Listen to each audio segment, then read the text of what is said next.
All right, welcome back to the Dental Elements podcast. We have Dr. Odiatu on today. He is going to talk about gut health and what every dental professional needs to know. So, doctor, what does every dental professional need to know about gut health? Well, it's a crazy subject. It's a new subject. New in the fact that a big part of the gut is the bacteria that resides there. Most people think of bacteria as being bad, virus as being bad, fungus as being bad. But the human body, the human microbiome, has 100 trillion single-celled organisms, with bacteria being the highest percentage, about 98, but about 2% of those single cells are fungus and viruses. So it's amazing how dentists think, let's give that person an antibiotic, let's get rid of the infection. However, the same pathogenic bacteria that we're trying to get rid of with the oral infection, that same antibiotic also causes disruption in the good flora, the beneficial flora, the flora that we need to help with our metabolism, immune system, fight inflammation, and help us digest food. That's why I say if someone's on antibiotics often enough without having a good diet or without any kind of probiotic, they can set themselves up for a long-term chronic conditions. So dentists need to know. Dentists need to know this. Dentists need to know this. Yeah, so that's why you're supposed to eat yogurt and things like that when you take antibiotics, and not take them all the time and finish them all the way. Is that because you might kill some of the bacteria, but not all of it, and it could come back? Or well, the whole thing with antibiotic stewardship, it's a great question. So with antibiotic stewardship, they said whenever you, because within 7 days of a course of antibiotics, or 10 days if you're on amoxicillin, it's amazing how people will often think that, 3 days later I feel better.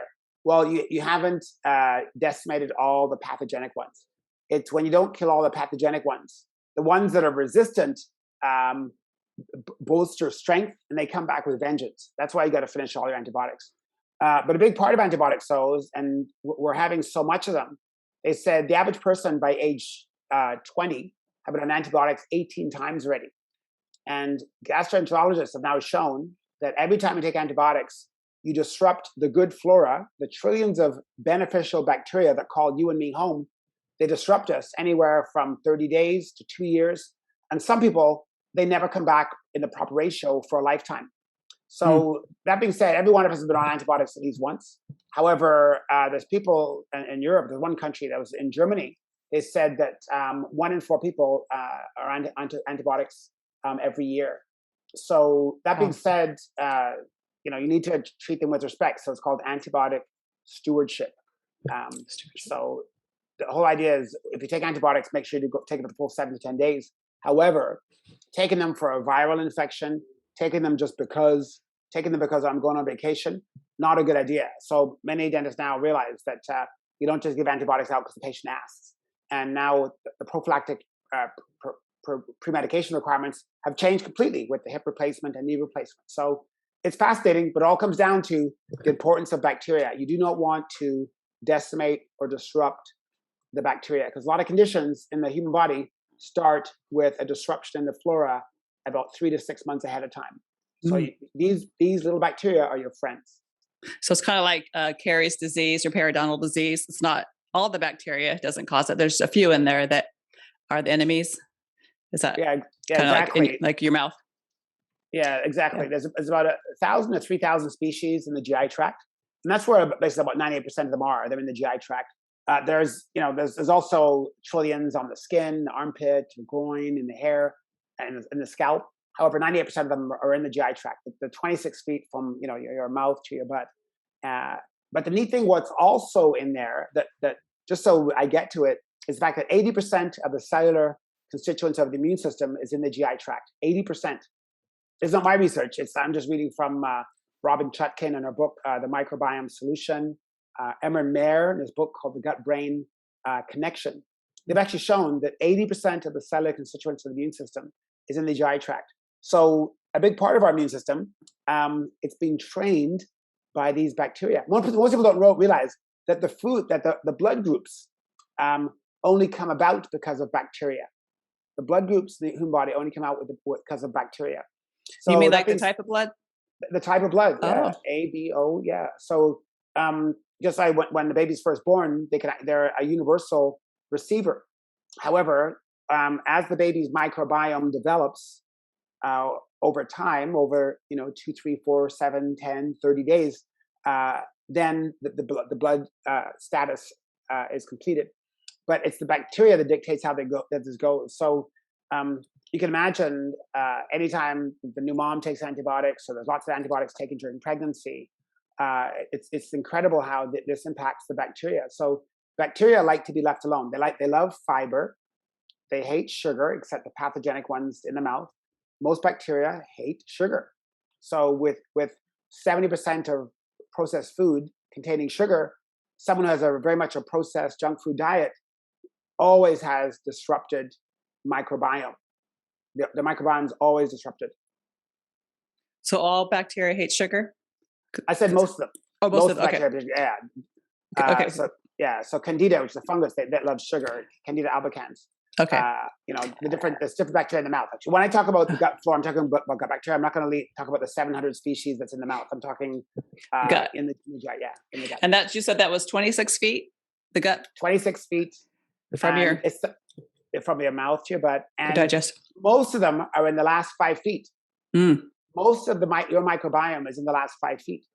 Interesting. And so is that why people get bloated, because it's all down there in the last 5 feet, or is that from eating too much cheese? Or? No, actually, cheese can heal you. There's Tim Spector. He's an epidemiologist out of England. Wrote a book called The Diet Myth. Talks about there's a cheese solution to people having gut issues. That being said, though, you got to be dairy tolerant. You got to be dairy tolerant. And he said there's certain soft cheeses are the ones that are healthy for you. So, and things like goat and feta cheeses. I love feta. Easier to digest. That being said, so it's very much not like the cheese you see on pizza, like the spray-on cheese. Oh yeah. Not nacho cheese. Yeah, it looks like cheese. It looks like cheese for sure. But but the bacteria like fermented foods. So cheese is a fermented food. The fermented foods that the gut flora like are cheese, good quality cheeses, kefir, kefir, right? Kefir. It's a fermented beverage. Yogurt is a fermented beverage. Apple cider vinegar is fermented. Kimchi, kombucha, sauerkraut, pickles, and miso soup. Those are about 9 9 fermented foods, which have pre and probiotic qualities. So they contain the beneficial flora, plus they provide an environment where the bacteria can live. So I try to eat about 2 of those fermented foods daily. I was just going to ask, how many do you recommend? So two options a day, or 2 servings a day? 2 a daily. It all depends what your goals are. Like, some people have no digestive issues, which is rare, because 60 to 70% of people have digestive issues. But if someone's reasonably healthy, it's like when a doctor tells you you don't need supplements if you have a balanced diet. Well, 95% of people don't eat the recommended fruits and vegetables they need to have. 70% of adults in Canada don't eat fruit every day. So I'd say 95% of people don't eat a balanced diet. Mm-hmm. So that being said, most people are walking around with inflammation, bloating, and some chronic conditions that never get better simply because the body's being starved of what it wants. The body loves to have fiber. The bacteria in particular like to have fiber. About 25 grams a day for women and about 30 to 35 grams a day for men. And what your bacteria, and this is the key part where this happens, is in the colon, in the last 5 feet. And so where they actually ferment that fiber, and they make short chain fatty acids, which are potent anti-inflammatories. So that being said, it's amazing how people actually don't tap into the anti-inflammatory agents that the bacteria make. And they wonder why the knee aches all the time, or their skin's itchy, or eczema, psoriasis, or the dermatitis doesn't go away because the body's not able to put out the fires in the skin, not put the fires in their joints. Okay, and so for fiber, where do you recommend getting? Can you get all the fiber you need from like apples and spinach and things like that, or do you recommend taking a fiber supplement, or does it just depend on your needs? Food is best. Food that has no ingredients list. Food has no packaging. There's no preservatives in it. 100 to 200,000 years ago, the average human being ate about 100 grams of fiber a day.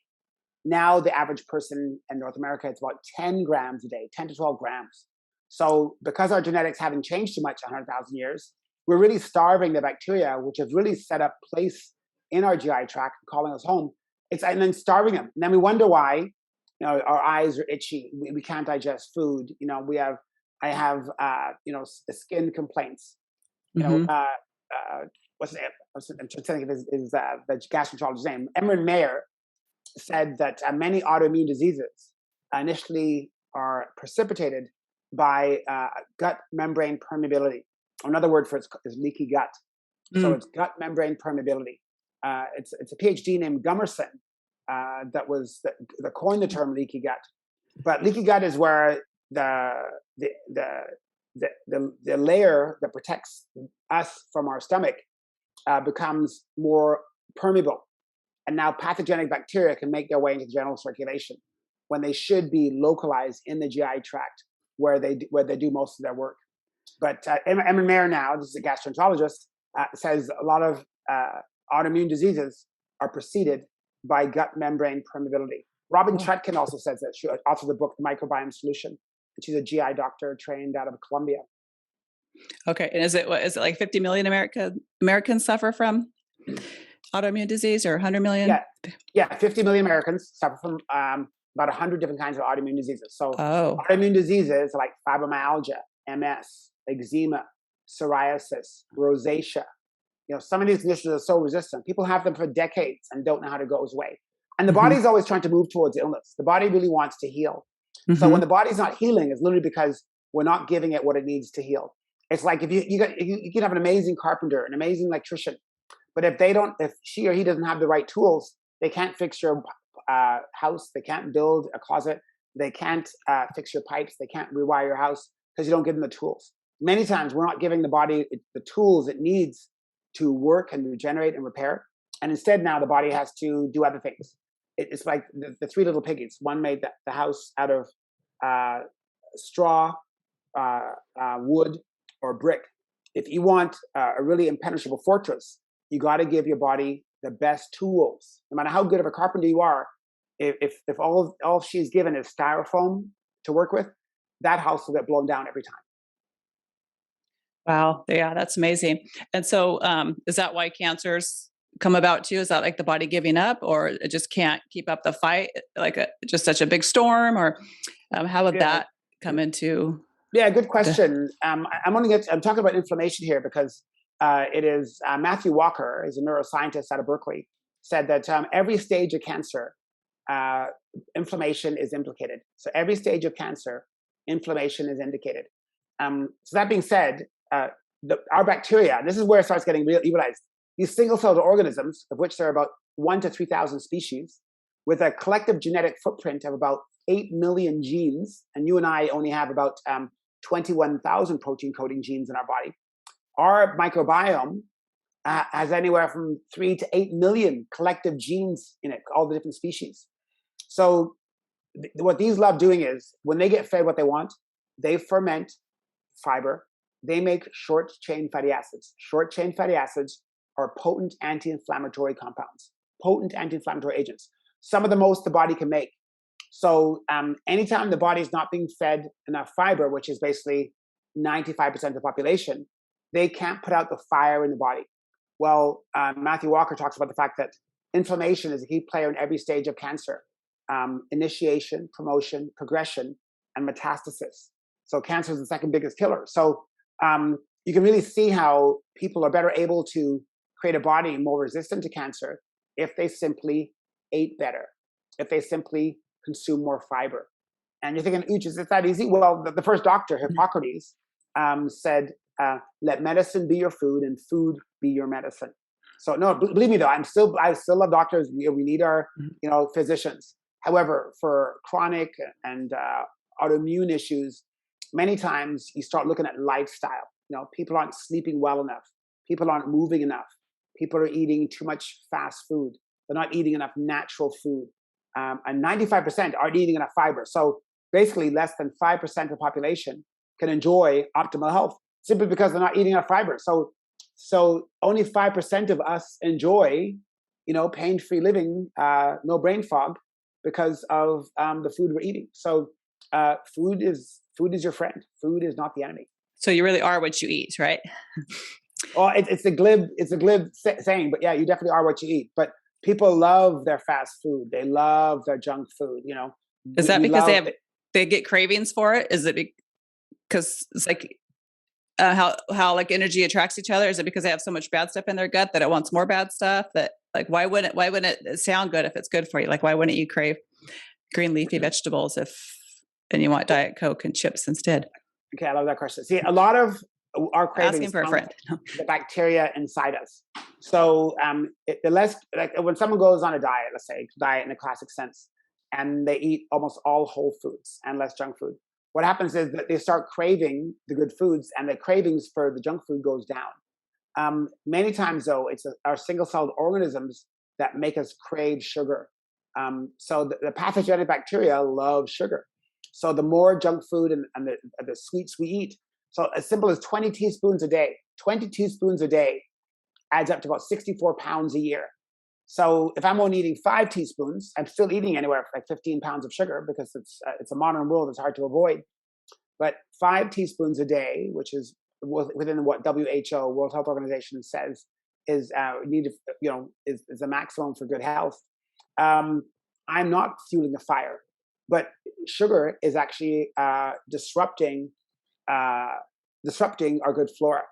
And this is my reference where information is linked to every event in the development and progression of cancer. And that's in a journal article by Murphy in the American College of Sports Medicine. That's a really good journal from 6 years ago. And being a certified trainer and a professional member of the American College of Sports Medicine, I get these amazing journals, which a lot of these scholars are reading and exercise scientists are reading, but they don't get out to the general public because they just don't have access to them. So here we are sharing some pretty interesting phenomena. Like, that statement alone, information is linked to every event in the development of cancer. You're thinking, and most people are thinking, can I just take Advil? Well, Advil is not part of it. Ibuprofen is great for, joint pain and acute pain, and great for dental pain. But a true anti-inflammatory diet is about the food. Sure, over-the-counter analgesics and anti-inflammatories have their place, and steroids have their place for treating conditions. But for the day-to-day world, eating an anti-inflammatory diet is a good thing. Okay. And what about, I've been trying to sprinkle some turmeric into my food, like a little bit at a time. Is that helpful? No, turmeric's good. Yeah, turmeric's very good. Let me go to, see if I can actually find where we talk about lowering inflammation. So turmeric, raw and cooked, have benefits in the body. So I cook with turmeric this evening. I had some scrambled eggs. I put a grated raw turmeric in. Okay, so it's like almost like a ginger, the turmeric. Ginger's, again, it's like a root vegetable. Okay. So ginger's another. Every little food item has different proprietary benefits. So turmeric, cooked turmeric is a potent anti-inflammatory. Raw turmeric is a DNA protectant. This is actually from Dr. Greger's book on how not to die. He's a medical doctor. Okay. His website is nutrition.org. But again, a very informed medical doctor, loves his nutrition. So that's where he talks about turmeric as being part of an anti-inflammatory diet. But let me just give you one. Think about the inflammation. This is just one of my drop-down boxes that I just wanted to share with you tonight. So increased omega-3s, it lowers inflammation. Fruits and vegetables, obviously, anti-inflammatory. Probiotics have an anti-inflammatory component. Herbs like turmeric, as that you said. And you always say, is the food, or is it the powder, or is it the supplements? Well, food is best. And as you get more refined, it gets more processed. It's not recognized as well from the body. So the body loves food, without an ingredients list. Extra virgin olive oil is anti-inflammatory. Green tea is anti-inflammatory. Whole grains, as long as you're not celiac, is anti-inflammatory. Sleep is anti-inflammatory. I don't know anyone that is in good health that doesn't sleep very well. It's amazing how good sleep is a part of an anti-inflammatory lifestyle. Reducing stress. Stress is inflammatory. Managing stress and managing your breathing with box or potato breathing helps reduce stress. Exercise is anti-inflammatory. See, all these things, what the average person doesn't do or include, That's why so many people have these chronic inflammatory illnesses not going away, because 85% of people don't exercise. 80% of people either tolerate or hate their job. 70% of people sleep with not enough quality to be well rested. So many people actually have grain intolerances. Not everyone. I think in North America we have about 1 liter of consumption a year of extra virgin olive oil. In the Middle Eastern countries, it's 24 liters a year. So I can see why people aren't enjoying optimal health. It's very easy to do, as this list shows, but most people choose the tension relieving easy route. So we blame our careers, dentistry, on our pain, when really we could be proactive and change our diets and eat healthier and feel better at work too, and not be so inflamed and painful after work, and not have to pop a couple Advil with the bottle of wine, or with the pizza or whatever. You don't. If you do this, it's like being preventative, and we're healthcare professionals, especially dental professionals, are about preventative, right? So we should be more preventative ourselves. Oh, for sure. And food is where it's at. We treat the body like a trash can. We just dump whatever feels good, we dump in. So I get that. But I love what Hippocrates, the first doctor, said, besides let medicine be your food and let food be your medicine, he said, all disease begins in the gut. And I originally, when I heard this about 6 years ago, I thought this was overreach. I thought, okay, Hippocrates, I like your medicine is food and food is medicine. But 2,300 years ago, you overreached. But now that you see how many different diseases and how there's growing evidence to show how a lot of diseases, once you have a disruption in the biome, once you have inflammation in the GI tract, it precedes many different modern diseases which are plaguing humanity. Diabetes, 1985, there's only 30 million diabetics. By the year 2000, it was 150 million. 2010, it was 300 million. 2020, it's 400 million. So again, diabetes, a metabolic issue. It's an inflammatory issue. Many times it's a lifestyle issue with type 2 diabetes. So many times by changing how you eat, changing how you sleep, changing how much you move, and as hygienists know, you manage your mouth better. Your gums get firmer. You see your hygienist more often, professional evaluation and treatment. What happens is the gums get tighter, and now you can better manage your blood sugar. So many diabetics don't know this, but so I have a lot of my patients who are pre-diabetic and diabetic. They can't come into the dental office every 9 months or whenever they want to. They need to come more often, because when they manage their mouth better, they manage their blood sugar better. Right. Yes, for sure. I wonder if that's because how it's increased so much is because being a child of the 70s, that all that processed food came out, and sugar, cereal was good for you, and because it's fortified, and it's okay to have whatever mini wheats. Well, there's many myths, right? And I think it was convenience, the liberation of women out of the kitchen, wanted to work, and we wanted convenience foods. We loved the can opener. We loved frozen dinners, frozen food. Convenience was everything until now. The health gurus, nutrition gurus are talking about the closer to the vine is divine. So the closer your food is to natural state, the easier it is for the bacteria to recognize it. Bacteria have been on the planet for about 3.5 billion years. 3.5 billion years. They didn't have YouTube. They didn't have Instagram. All they recognize is things that were around a long time. So, about 50,000 years ago, the average person would eat about 250 different food items in a week. Now the average adult eats about 12 food items. So because our diet lacks diversity, because our diet has too much sugar, because our diet lacks vegetables, many of us are chronically inflamed. So, and if you're not seeking out ways to eat better, sleep better, and move better, what happens is you go towards the more quick fix. Like, how can I cut this off? What can I take? What can I do in the next 30 minutes to fix my body? Meanwhile, it's been a lifetime in the making. Poor eating habits start early. And that's why, good role models do in the beginning. You tell your child, why you're eating this for your brain. You're eating this for your muscles. You're eating this because you're going to school today. And I want you to have energy in the morning. So I don't want you just to have some fast food first thing. Right. Where did you get your passion for this? Because I could tell you're really passionate about it. Did you just wake up and say, I want my vegetables? Yeah. No. My mom, neat lady, never went to university, but loved Norman Vincent Peale, loved Reader's Digest. She loved Prevention Magazine. And growing up, she gave us cod liver oil every day. But she told us why. This is good for your brain. This is good for your heart. And she did it with such passion and gusto. I caught that fire. I have two younger brothers and an older sister, all, healthy. They look great. They look great. They definitely look, better than their driver's license picture. Most of us look like our driver's license picture, but my brothers and sisters, they look better than a driver's license picture because they're following these early teachings that our mother gave us. My dad was all about the exercise. You've read enough, go outside and play. My mom was always here, had a little carver oil before you go outside. So it was a 1-2 punch that really stuck with me, and I've went on to become doctor of dental medicine, certified trainer. I've written a couple of books now, but I love sharing my passion with people and sharing with people how easy it can be. I think most experts make nutrition and food more complicated. I pride myself on making people feel I can do this. I like the way you said that. Uche made it seem easier than I thought before. I'm going to get started tonight. Not I got to go to his 3-day mountain retreat. I got to do a 72-day cleanse with mixing honey and cayenne pepper. I'm going like, what are you talking about?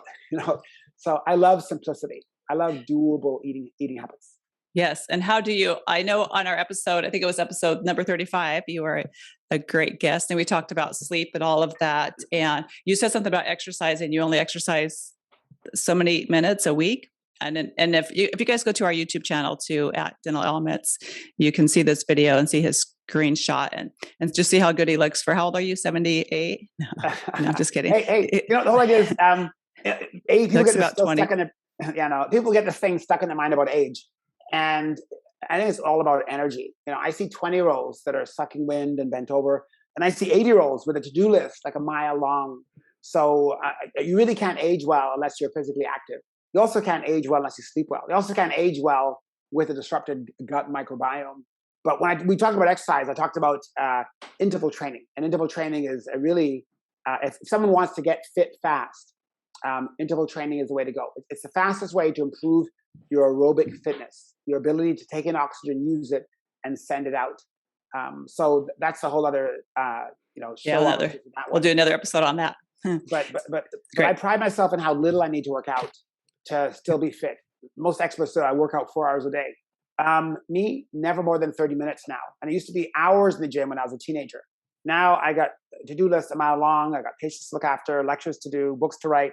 So I like to be very efficient with my time. So I don't have the hours in the gym to do. Yeah, I like that because like if I want to go work out before, it's like, oh no, I don't have the time. But now I'm like, no, he says I only have to do a little, do the hilt or whatever, the interval. But if I only could do 15 minutes, that's fine. But once you get on there, then you want to go longer. But it's like, okay, so at least get you on there and it's better than nothing. And you get a really good workout if you do it right. So how do you suggest that people get started? Just making small changes? Like you said, we don't have to do a 3-day starve yourself cleanse just to get started, but what would you recommend for us? A salad a day. And then right away, someone say, what do I need in my salad? Well, there's 100 kinds of apples. There's 1,000 species of potatoes. Don't make it complicated. Have lots of variety. Change up your salad. My salads get boring with cherry tomatoes and spinach. Well, how about romaine lettuce? How about kale? How about arugula? So there's many different tomatoes, many different kinds of cheese you can put on. You can actually have extra virgin olive oil and balsamic vinegar as a dressing rather than the creamy ones. Mm-hmm. But I would say a salad a day is life-changing. A salad a day, most people would almost double their fiber intake, which leads to all kinds of dousing of the fires of inflammation. So I would start off with a salad a day. I had one hygienist come running up to me after 2 months. I told them about a salad a day. They lost 15 pounds in 2 months. Oh my gosh. They added a salad a day. Okay, salad a day. Anytime you give the body what it wants, you give the bacteria what they want, you give your cells what they want, what happens is your body naturally, you tap into the inherent wisdom of the body, and then you don't have to count calories. But you will have to count calories if you're not tapping into the inherent wisdom of the body, and you got to overthink dieting. But if you want to tap into the inherent wisdom, you don't have to count calories anymore, and you'll look and feel good quicker, in due time, quicker than what you ever thought was possible. Mm-hmm. I love it. That's great. And it sounds doable. And if you do get bored of different, carrots, cucumbers, whatever, try a different grocery store. I go to different stores and it's like, oh, weird things, but just grab a few different vegetables and throw them in there, right? Variety is key. You got it, Right. Cindy. You got it. All right. Well, thank you for being a guest today. We really appreciate it. This is amazing information. And I do, I have your Instagram, I think up here too. There you go. People can see my screen now. There you are. So yeah, I follow you on Instagram. It's at Fit Speakers. And you always post such inspirational things. And I love seeing your crowds and your energy. And you can tell he's not really 78, but yeah. So follow him on Instagram. And is this you? And you can see his great photos and inspiration and eat that salad a day. Mm-hmm. And then how else can people connect with you? Are you able to chat with people on Instagram? Do you hang out there very often? Oh yeah, no, I'm there like 2 or 3 times a day. I'll post. I have stories. People direct message me. I love answering myself. I find when I lecture, I like to talk to people a few days to weeks before. It gets me to tap into the pulse of what people want to know. I think it's for too long, people are like, they're scouring online resource, find what's the best probiotic. They're scouring to find out, what's the best kind of apple. So I like to bring clarity to the nutrition and the healthy living world. And I think for too long, people think it's an all or nothing. Like, what don't you have, Uche, you drink wine? Yeah, I drink wine. Do you miss workouts? I miss workouts all the time. You go to bed early? No, sometimes I'll only get 4 hours sleep, but most of the time, though, it's 7 to 9 hours. So anyway, so my gift is bringing simplicity and clarity, and to really help my colleagues and even lay people, and helping colleagues with their patients, because patients are looking to anyone. They're looking for healthcare providers that look at the big picture, that actually look at you from head to toe. People are starving for people to connect the dots. Yeah. So by this kind of work, we're starting to connect the dots and let people know you're a hygienist, your dentist, and the whole dental team is really good at helping people eat and chew better. So we're probably the best people to help people, their microbiome, because the National Institute of Health now has talked about the microbiome being an organ because it has so much impacting ability to influence health. But the number one way experts have shown, the number one way to impact your microbiome positively is to eat better. So when you think of which health profession works with helping people chew and eat better, the hygienist and the dentist. So we can definitely help people have a healthier microbiome because people can chew efficiently, pain-free, and get healthy. Yes, that's what we want, to get healthy, get our patients healthy, right? Yes. Yes. All right. So we will put all the links too in the show notes too, so you can reach out to Dr. Odiatu, and we will see you on the next episode.